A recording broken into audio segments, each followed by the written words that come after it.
radio facility up in this area. So from 76 through 1980, 81, a lot of the renovation took place. Okay. Have you done anything recently, and most of the changes took place? You get a little different equipment each year, I assume? We try to. The thing we're doing right now is we're going into the computer age like everybody else, and we've used computers for different things. We experimented about 4 years ago. We had a student that was very, very good with computers. He built a computer system where we could record announcements and play them back from the computer hard drive.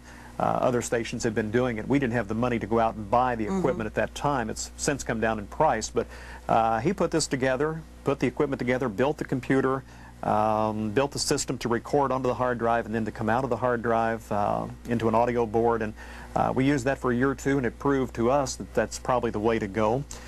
We also decided that since every radio station basically is going to a computer system of some type, that we needed to have one here to train the students for those that might be interested in going into the field as a career. So our newest venture is basically a computer-based automation system that allows the students to do a live assist. They can select their music and play it from the computer, but they can still announce in between the songs and different things. The screen's fascinating with all the songs you can pick. You said 4,000 song choices.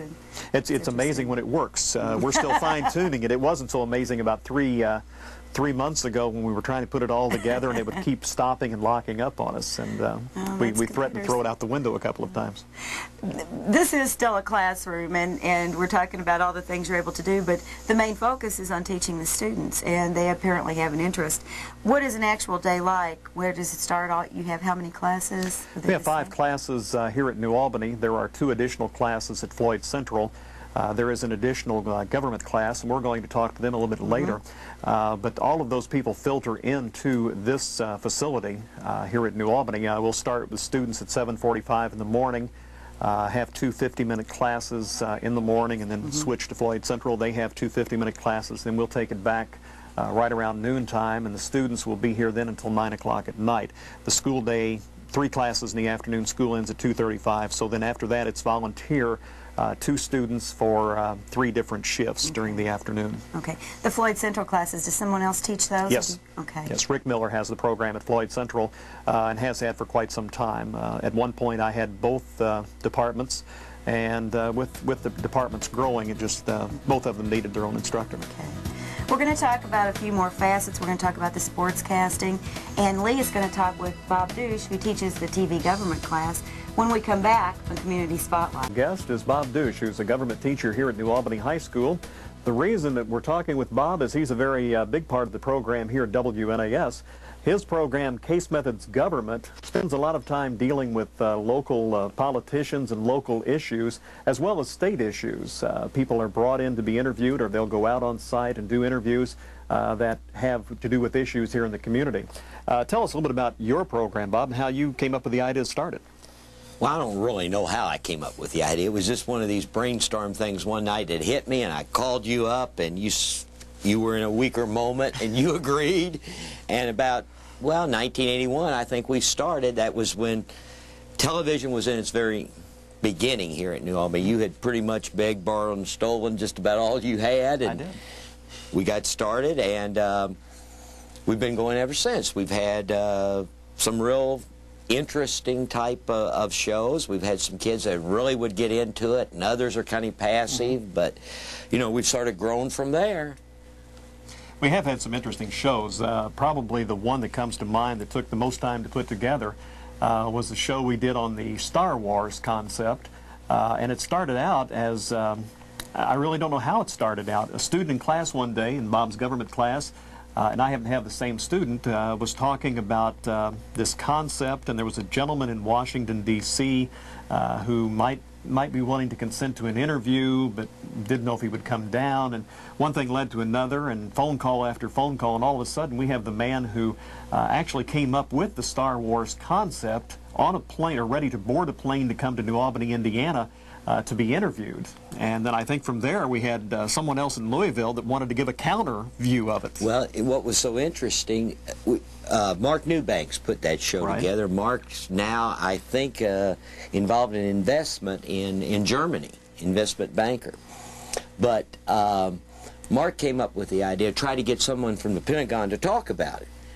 High school kids calling, no big deal. Well, Dr. Harold Stassen, now most of the people our age and older know that there was a Stassen that ran for president 5 or 6 times.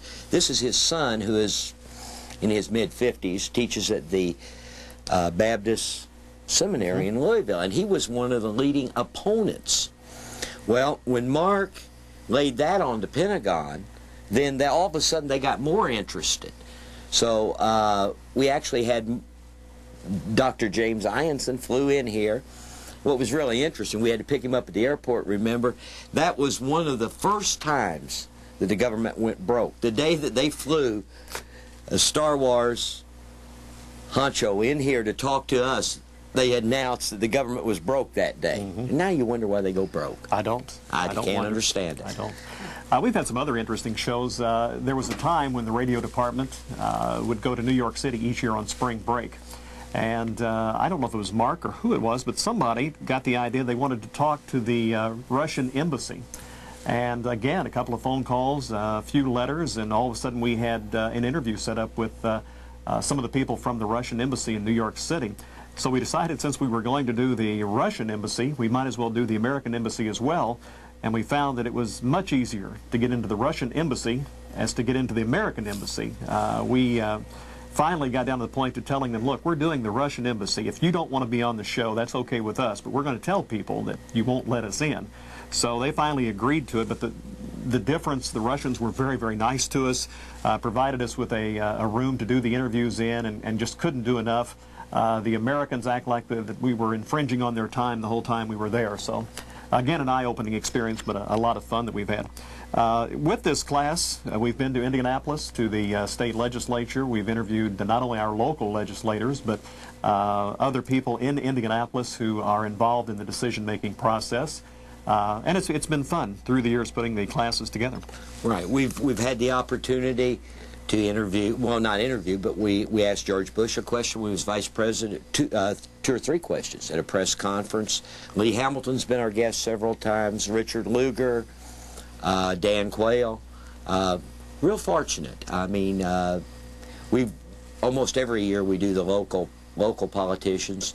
We do a campaign show in which we invite all of the local politicians that's running for office to come in and make up to a 5-minute statement so that we can identify people with names and what they vote for, or where they stand, and so on. And that's pretty well accepted now. Almost all of the local people, you know, come in and are on. And well, I think the last tape was about 1 hour and 40 minutes. So one of the other areas that Bob and I work together on is election returns, and we've been doing this together for probably 10 years. The station itself has been doing election returns ever since I've been here for 23 years, but we've added TV. I know it that long. Yes, I have. Yes, I have, and I feel it some days. But the election returns on TV, we have one student going to each precinct, and they are there when the machines are opened, and they read the vote totals, or the vote totals are read. We copy those down and then hand deliver those back to the station here. We have gotten to the point now to where we feed the results to the Louisville TV stations. We feed the results to a national election service in addition to giving them ourselves. And pretty much anybody that really wants the vote totals in quickly will tune to either our TV or our radio station to get those. We're very proud of our election coverage. We feel like it's one of the strong things we do for the community. And we're fast. I noticed last time some local politicians lined up in the hall out here before they even went to Democrat or Republican headquarters, because we had the results the quickest. Okay. And it takes a lot of effort. It does. We have probably close to 100 kids by the time everything is added in on election night, going to the precincts, working the cameras, helping call the TV and radio stations, and so on. So there's a lot of people involved, and 99% of them are students here at New Albany High School. Bob, thank you very much. Thank you. And we'll be back with more Community Spotlight right after this.